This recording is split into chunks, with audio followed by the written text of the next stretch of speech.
अस्सलाम वालेकुम स्टूडेंट्स, उम्मीद है आप सब खैरियत से होंगे। आज हम यूनिट नंबर 2 एक्सरसाइज 2.1 का क्वेश्चन नंबर 2 सॉल्व करने लगे हैं। एक्सरसाइज 2.1 का क्वेश्चन नंबर 2 हमारे पास है, solve the quadratic equations by factorisation method. Question number 2 के हमारे पास 6 पार्ट्स हैं। तो पहली वीडियो में हमने जो है एक्सरसाइज 2.1 का क्वेश्चन नंबर 1 सॉल्व किया है और आज हम जो एक्सरसाइज 2.1 का क्वेश्चन नंबर 2 जो है वो सॉल्व करेंगे। क्वाड्रेटिक इक्वेशन हमें गिवन है, उनका हमने फैक्टराइजेशन मेथड से जो है वो सॉल्व करना है। क्वाड्रेटिक इक्वेशन को सॉल्व करने के 3 मेथड होते हैं, 3 मेथड्स हैं। एक मेथड हमारे पास होता है बाय फैक्टराइजेशन। सेकंड मेथड हमारे पास है बाय कंप्लीटिंग स्क्वायर। तीसरा मेथड हमारे पास और लास्ट मेथड हमारे पास है यूजिंग फार्मूला। क्वाड्रेटिक फार्मूला भी कहते हैं, यूजिंग फार्मूला। क्वाड्रेटिक इक्वेशन को सॉल्व करने के ये 3 मेथड हैं, by factorisation, by completing square और यूजिंग फार्मूला। ठीक है, आज हमने जो सॉल्व करना है क्वाड्रेटिक इक्वेशंस को, वो हमने फैक्टराइजेशन मेथड से सॉल्व करना है। तो इसका फर्स्ट पार्ट हमारे पास है x square minus x minus 6 is equal to 0। हाँ जी, ये हम राइट कर लिए। सोल्यूशन के बाद हमने क्वेश्चन जो है वो दोबारा रिपीट कर देना है। X square minus x minus 6 is equal to 0। अब यहाँ पे हमने करना क्या है, कांस्टेंट टर्म को एक्स स्क्वायर के कोएफिशिएंट से करवाना मल्टीप्लाई। ठीक है, अब यहाँ पे क्वेश्चन हमारे पास क्या है, एक्स स्क्वायर का वो हमारे पास 1 है, कांस्टेंट टर्म हमारे पास क्या है, -6 है। -6 जब 1 से मल्टीप्लाई होगा तो -6 आएगा। अब इस माइनस की वजह से हमने 2 ऐसे नंबर लेने हैं जिनका डिफरेंस जो है वो दरमियान वाली वैल्यू यानी हमारे पास 1 आना चाहिए। अब यहाँ पे क्वेश्चन एक्स क्या है, 1 है। ठीक है, और मल्टीप्लाई करवाएं तो हमारे पास जो है वो 6 आना चाहिए। अब कौन से 2 ऐसे नंबर हैं जिनका डिफरेंस हमारे पास जो है वो 1 आता है और मल्टीप्लाई करवाएं तो 6 आता है। एक हम 1 लेंगे, दूसरा हम लेंगे 2 और 1 का डिफरेंस हमारे पास क्या आएगा, 1 आएगा। मल्टीप्लाई करवाएं तो क्या आता है, 2 आता है। एक हम लेंगे 2, दूसरा नंबर लेंगे हम 3। 2 और 3 का डिफरेंस हमारे पास क्या आता है, 1 आता है और मल्टीप्लाई करें तो 6 आता है। हमें भी 2 ऐसे नंबर चाहिए थे जिनका डिफरेंस हमारे पास 1 आना चाहिए और मल्टीप्लाई करें तो 6 आना चाहिए। अब आपने साइन यहाँ पे देखना है। अब यहाँ पे आपको माइनस की वैल्यू चाहिए। ठीक है, तो आपने बड़ी वैल्यू का माइनस करना होगा और छोटी वैल्यू को प्लस का, यानी माइनस का 3 आ जाएगा और प्लस का 2। -3 जब 2 से मल्टीप्लाई होगा 6 आएगा और माइनस का 6 आ जाएगा। ठीक है, अब जो है मिड टर्म ब्रेक कर लेंगे, x square -3x plus 2x -6 is equal to 0। अब यहाँ से देखें, -3x और प्लस 2x हमारे पास यहाँ से क्या आ जाएगा, 1x आ जाएगा। अब हमारे पास 4 टर्म्स आ गई है, बन गई है। तो आप पहली 2 में से कॉमन लेंगे और अगली 2 में से जो है वो कॉमन लेंगे। पहली 2 में से कॉमन हमारे पास यहाँ से क्या आ जाएगा, x, तो x -3। अब यहाँ से हम कॉमन क्या ले सकते हैं, 2 कॉमन ले सकते हैं, तो हमारे पास x -3 इज इक्वल टू 0। अब देखिए x -3 है, ये भी हमारे पास क्या x -3 है, तो ये हमारे पास कॉमन आ जाएगा। यानी इसको हम लिख देंगे x -3 into x plus 2 is equal to 0। ठीक है, तो अब हमने यहाँ से x की वैल्यू फाइंड करनी, तो हम लिख सकते हैं x -3 इज इक्वल टू 0। यह हमारे पास जो है वो x प्लस 2 जो है वो 0 के बराबर होगा। ठीक है, तो x इज इक्वल टू हमारे पास यहाँ से क्या आ जाएगा, 3 और यहाँ से हमारे पास x इज इक्वल क्या आ जाएगा, -2। ये हमने जो है वो x की वैल्यूज फाइंड करनी थी, हमारे पास सोल्यूशन सेट आ जाएगा। पहले हम नेगेटिव वैल्यू लिखते हैं, -2 आ जाएगा, और बाद में हम पॉजिटिव वैल्यू लिखते हैं, हमारे पास जो है वो 3 है। ये हमारे पास पार्ट नंबर 1 का जो है वो सोल्यूशन सेट आ गया। अब पार्ट नंबर 2 हमारे पास है x square plus 3x minus 28। ठीक है, x square plus 3x minus 28, ये पार्ट नंबर 2 में यहाँ पे राइट करने लगा हूँ। X square plus 3x minus 28 is equal to 0। ठीक है, सोल्यूशन लिखने के बाद हम क्वेश्चन दोबारा रिपीट कर देंगे। X square plus 3x minus 28 is equal to 0। हाँ जी, अब हमने करना क्या है, कांस्टेंट टर्म को एक्स स्क्वायर कोएफिशिएंट यहाँ पे हमारे पास क्या है, 1 है। कांस्टेंट हमारे पास क्या है, यहाँ पे -28 है। -28 एक्स स्क्वायर कोएफिशिएंट 1 से मल्टीप्लाई आएगा तो -28 आ जाएगा। अब इस माइनस की वजह से मैं कहता हूँ कि हमने ऐसे 2 नंबर लेने हैं जिनका डिफरेंस हमारे पास दरमियान वाली वैल्यू होनी चाहिए और मल्टीप्लाई करें तो हमारे पास 28 आना चाहिए। अब कौन से 2 नंबर हैं जिनका डिफरेंस हमारे पास 3 आता है। ठीक है, एक हमारे पास 1 है, दूसरा हमारे पास जो है वो 4 है। 4 और 1 का डिफरेंस हमारे पास 3 आता है, मल्टीप्लाई किया तो 4 आता है। इस तरह एक हम 2 लेंगे, दूसरा हम क्या लेंगे यहाँ से 5। 5 और 2 का डिफरेंस क्या आ जाएगा 3 मल्टीप्लाई किया 10 आया। ठीक है, एक हम लेंगे यहाँ से 3, दूसरा हम लेंगे यहाँ से 6। 6 और 3 का डिफरेंस हमारे पास क्या आ जाएगा 3 आ जाएगा। ठीक है, और मल्टीप्लाई किया 6 3 जार 18। एक हम यहाँ पे लेंगे 4, दूसरा हम यहाँ पे क्या लेंगे 5। एक 4 लेंगे, दूसरा हम क्या लेंगे 7। 4 और 7 का डिफरेंस हमारे पास क्या आ जाएगा 3 मल्टीप्लाई किया तो 28। हमें भी 2 ऐसे नंबर चाहिए थे जिनका डिफरेंस हमारे पास क्या आना चाहिए 3 आना चाहिए, और मल्टीप्लाई करते हमारे पास क्या आना चाहिए 28। अब आपने साइन यहाँ पे देखना है, एक्चुअल टर्म के साथ जो हमारे पास साइन है वो प्लस का है, तो आपने बड़ी वैल्यू को प्लस का रखना है और छोटी वैल्यू को माइनस का रखना है। अब बड़ी वैल्यू हमारे पास क्या है यहाँ पे प्लस का 7 हो जाएगा और माइनस का 4, तो 7 4 से मल्टीप्लाई तो माइनस का 28 रह जाएगा। इसको हम लिख लेंगे x square plus 7x minus 3 minus 4x minus 28 is equal to 0। ठीक है, अब 4 में से आप 7 में से 4 माइनस तो आपके पास 3 बचता है और प्लस का बचता है क्योंकि बड़ी वैल्यू हमारे पास जो है यहाँ पे प्लस की है। अब हमारे पास 4 टर्म्स आ गई, तो आप पहली 2 में से कॉमन लेंगे और अगली 2 टर्म में से जो है वो कॉमन ले लेंगे। पहली 2 टर्म में से कॉमन लें तो हमारे पास क्या आ जाएगा कॉमन x आ जाएगा, तो बाकी हमारे पास x प्लस 7। अब यहाँ से हम क्या कॉमन ले सकते हैं -4 हम यहाँ से कॉमन लेंगे। जब आप माइनस वाली वैल्यू कॉमन लेते हैं तो अंदर वाला साइन जो है वो आपके पास चेंज हो जाता है। यहाँ से हमारे पास x आ जाएगा और ये माइनस साइन है नीचे आगे चेंज हो जाएगा प्लस का 7। 4 7 जार 28, 4 7 जार 28। यहाँ पे हमारे पास 7 आ जाएगा इज इक्वल टू 0। देखिए हमारे पास x प्लस 7 है, ये भी हमारे पास क्या x प्लस 7, तो इसको हम लिख सकते हैं x माइनस 4 और x plus 7 is equal to 0। ठीक है, नेक्स्ट हम इसको जो है अलग अलग कर लेंगे। ये x माइनस 4 जो है वो 0 के बराबर होगा, या फिर हमारे पास जो है अब x plus 7 is equal to 0 हो जाएगा। ठीक है, अब यहाँ से हम x की वैल्यू फाइंड कर लेंगे, x इज इक्वल टू यहाँ से 4 आ जाएगा और x इज इक्वल टू यहाँ से माइनस का 7, तो ये हमारे पास सोल्यूशन सेट आ जाएगा। x इज इक्वल टू -4 और -7 और 4। ये हमारे पास जो है सेकंड पार्ट का क्वेश्चन आंसर है। इसको हम दोबारा रिपीट कर लेते हैं। सेकंड पार्ट हमारे पास x square plus 3x minus 28 is equal to 0। Solution लिखने के बाद हमने क्वेश्चन दोबारा रिपीट किया, x square plus 3x minus 28। अब हमने करना क्या होता है, कॉन्स्टेंट टर्म को एक्स स्क्वायर कोएफिशिएंट से करवाना होता है मल्टीप्लाई। कॉन्स्टेंट टर्म हमारे पास -28 है, एक्स स्क्वायर कोएफिशिएंट हमारे पास क्या है यहाँ पे 1 है। 28 1 से मल्टीप्लाई कर 28 आ गया। अब आपने 2 ऐसे नंबर लेने हैं जिनको प्लस करें दरमियान माइनस की वजह से, और 2 ऐसे नंबर लेने हैं जिनका डिफरेंस हमारे पास मिडिल लेवल होना चाहिए और मल्टीप्लाई तो हमारे पास 28 आना चाहिए। अब कौन से 2 नंबर है जिनका डिफरेंस हमारे पास जो है वो 3 आता है, एक 1 और दूसरा 4। 4 और 3 का डिफरेंस, 4 और 1 का डिफरेंस हमारे पास 3 मल्टीप्लाई किया 4, 2 और 5 का डिफरेंस 3 मल्टीप्लाई किया 10, 3 और 6 का डिफरेंस हमारे पास 3 मल्टीप्लाई किया 18, 7 और 4 का डिफरेंस में हमारे पास क्या आ जाएगा 3 आ जाएगा मल्टीप्लाई किया 28। हमें भी 2 ऐसे नंबर चाहिए थे जिनका डिफरेंस हमारे पास 3 है और मल्टीप्लाई करें तो 28 आना चाहिए।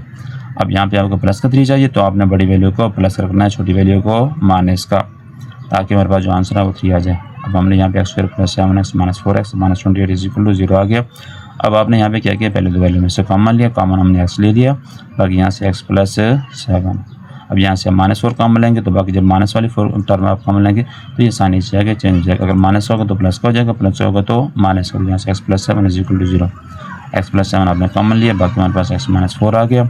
x minus 4 is equal to 0 होगा, या फिर हमारे पास जो x plus 7 is equal to 0। x is equal यहाँ से 4 आ जाएगा और x is equal to minus का 7, तो सोल्यूशन हमारे पास क्या आ जाएगा -7 और 4। ठीक है, ये हमारे पास क्वेश्चन नंबर 2 का पार्ट नंबर 2 था। अब हमने क्वेश्चन नंबर 2 का पार्ट नंबर 3 जो है वो सॉल्व करना है। पार्ट नंबर 3 हमारे पास है 6x square plus 3x minus 5 is equal to 0। ये इसका जो है हम सेकंड पार्ट सॉल्व करते हैं, थर्ड पार्ट सॉल्व करते हैं। Part number 3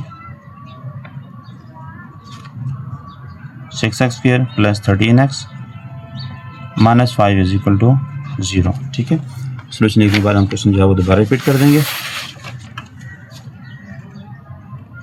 6x square plus 13x minus 5।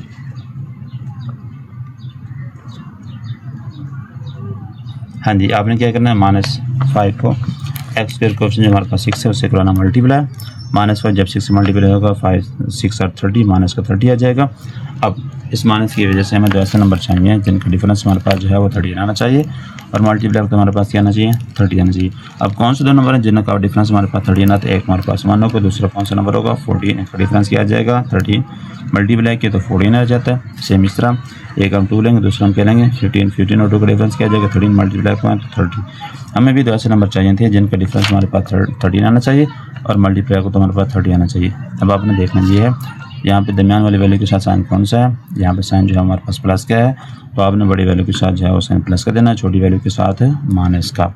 अभी इसको हम लिख सकते हैं 6x² plus 15x minus 2x minus 5 is equal to 0। अब पहले दो वैल्यू में से कॉमन देखें तो हमारे पास जो है, अब यहाँ से 15x प्लस का माइनस 2 तो आपको 13x आ जाएगा। अब पहले दो वैल्यू में से कॉमन देखें तो हमारे पास 3x जो है वो कॉमन आ जाएगा, बाकी हमारे पास यहाँ पे 2x रह जाएगा प्लस 3 5 15, यहाँ पे 5 आ जाएगा। x तो मैंने पहले कॉमन ले लिया था, अब माइनस ये माइनस 2 है, ये माइनस 5 है, तो आप जो है माइनस को कॉमन ले सकते हैं, लेकिन आप 5 कॉमन नहीं ले सकते, तो माइनस आप 1 जो है यहाँ पे कॉमन ले लें, कोई चीज़ कॉमन नहीं है तो यहाँ से 2x आ जाएगा। जब आप माइनस वाली वैल्यू कॉमन लेते हैं, ये साइन नीचे आके चेंज हो जाएगा, ये प्लस का 5 हो जाएगा इज इक्वल टू 0। अब 2x प्लस 5 और ये भी हमारे पास क्या 2x प्लस 5, ये हमारे पास कॉमन हो जाएगा, जिसको हम देंगे 2x plus 5 into 3x minus 1 is equal to 0।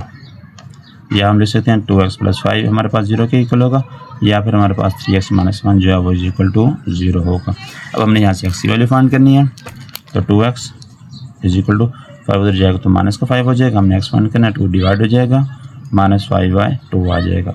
Same यहाँ से हमारे पास 3x माइनस का 1 उधर जाएगा तो प्लस का हो जाएगा, x इज इक्वल टू 1/3। तो हमने सोल्यूशन सेट हमारे पास क्या आ जाएगा, पहले आप माइनस वाली वैल्यू लिखते हैं, हमारे पास क्या माइनस 5/2 प्लस वाली वैल्यू हमारे पास क्या 1/3, और ये हमारे पास जो है वो आंसर है। ये पार्ट नंबर 3 हमने सॉल्व किया है। इसको हम दोबारा देख लेते हैं। हमारे पास 6x² प्लस 13x माइनस 5, तो 6x² प्लस 13x माइनस 5 को क्वेश्चन सोल्यूशन करने के बाद हमने दोबारा रिपीट कर दिया। अब अपने कॉन्स्टेंट टर्म को x स्क्वायर कोएफिशिएंट से करवाना मल्टीप्लाई, कॉन्स्टेंट टर्म हमारे पास जो है वो -5 है, x स्क्वायर कोएफिशिएंट हमारे पास 6 है, 6 5 30, हमें 2 ऐसे नंबर चाहिए।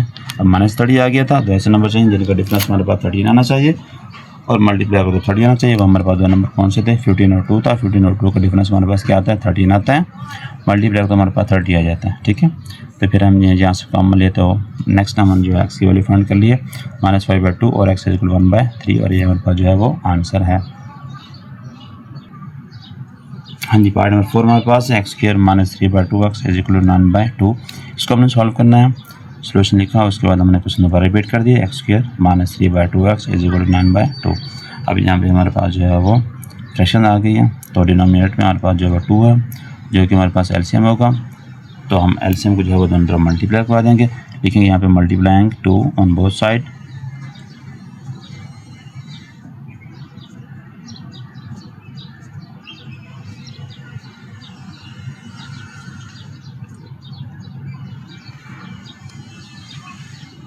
हाँ जी, 2 जो है वो मल्टीप्लाई होगा पहले x² के साथ, देन माइनस, अब 3 यहाँ पे भी हमारे पास जो है 2 मल्टीप्लाई होगा 3/2x के साथ, इज इक्वल टू यहाँ पे हमारे पास जो है 2 मल्टीप्लाई होगा 9/2 के साथ। अभी हमने 2 से क्यों मल्टीप्लाई किया, ताकि हमारे पास जो फ्रैक्शन है वो ख़त्म हो जाएगी।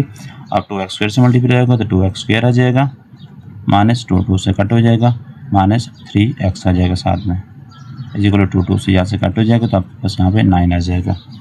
तो 9 को हम लेफ्ट साइड पे ले आएंगे तो 2x² -3x प्लस का 9 इक्वल के इस तरफ आएगा तो माइनस का 9 हो जाएगा, इज इक्वल टू 0। ये हमारे पास क्वाड्रेटिक इक्वेशन की सिंपल फॉर्म बन गई है। तो इसको जो है आप मजीद फैक्टराइजेशन के थ्रू जो है वो सॉल्व कर सकते हैं। हम कैसे सॉल्व करेंगे, आप कॉन्स्टेंट टर्म को x² के कोएफिशिएंट से करेंगे मल्टीप्लाई, कॉन्स्टेंट टर्म हमारे पास जो है -9 है, x² कोएफिशिएंट हमारे पास क्या है, यहाँ पर 2 है, 9 2 से मल्टीप्लाई होगा तो 18 आ जाएगा, -18। अब इस माइनस की वजह से आपको 2 ऐसे नंबर चाहिए जिनका डिफरेंस हमारे पास 3 आना चाहिए, और मल्टीप्लाई करो तो हमारे पास जो है 18 आना चाहिए। अब कौन से 2 नंबर हैं जिनका डिफरेंस हमारे पास 3 आता है, मल्टीप्लाई करो तो हमारे पास जो है 18 आता है। 6 और 3 हमारे पास जो है वो 2 नंबर्स हैं जिनका डिफरेंस हमारे पास क्या आ जाएगा 3, मल्टीप्लाई करें 3 6 18। अब यहाँ पे आपको माइनस का 3 चाहिए, आपने बड़ी वैल्यू को माइनस रखना है, छोटी वैल्यू को प्लस का, ताकि 6 3 मल्टीप्लाई करो तो आपको -18 ही आ जाएगा। तो देखिए इसको मजीद 2x² -6x plus 3x -9 is equal to 0। अब आप पहली 2 वैल्यू में से कॉमन ले लेंगे, कॉमन हमारे पास जो है 2x आ जाएगा, बाकी हमारे पास रह जाएगा x -2 3 6 3 आ जाएगा, प्लस 3 यहाँ से कॉमन लेंगे तो बाकी x -3 3 9 इज इक्वल टू 0। ठीक है, तो x -3 ये हमारे पास कॉमन आ जाएगा, इसको हम लिख देंगे 2x + 3 into x -3 is equal to 0, या फिर हमारे पास 2x + 3 0 के बराबर होगा, या हमारे पास जो है x -3 जो है वो 0 के इक्वल होगा। तो 2x is equal to -3 x is equal to -3/2। अब यहाँ से आप एक्स की वैल्यू फाइंड कर लें, एक्स इज इक्वल टू आपका जो है प्लस का 3 हो जाएगा। तो सोल्यूशन सेट हमारे पास क्या बनेगा, सोल्यूशन सेट हमारे पास बनेगा -3/2 और साथ में जो है वो 3। ये हमारे पास जो आंसर है। क्वेश्चन हम दोबारा रिपीट कर लेते हैं, देख लेते हैं ज़रा। x² - 3x is equal to 9/2 था, तो सोल्यूशन लिखा, उसके बाद हमने क्वेश्चन दोबारा रिपीट कर दिया। अब हमने देखा ये यहाँ पे कि हमारे पास डिनोमिनेटर जो है वो 2 आ रहा है, इस वजह से हमने जो है मल्टीप्लाई किया 2 के साथ, ताकि हमारे पास जो फ्रैक्शन है वो ख़त्म हो जाए। ठीक है, x² को हमने 2 से मल्टीप्लाई किया, इस टर्म को भी हमने 2 से मल्टीप्लाई किया, 9/2 को भी हमने 2 से मल्टीप्लाई किया, 2 से कट हो गया, 2x² पहले आ गया था, माइनस यहाँ से 3x आ गया, 2 से कट हो गया, यहाँ से माइनस अपना इज इक्वल टू 9, तो 9 पहले लिया तो ये माइनस का हो गया, देन हमने मिड टर्म ब्रेक कर लिया, तो x is equal to -3/2 answer है। दूसरे हमारे पास x is equal to 3 answer है। ये हमारे पास जो है वो सोल्यूशन सेट है पार्ट नंबर 4 का। ठीक है, नेक्स्ट जो हम पार्ट नंबर 5 सॉल्व करते हैं। पार्ट नंबर 5 हमारे पास जो है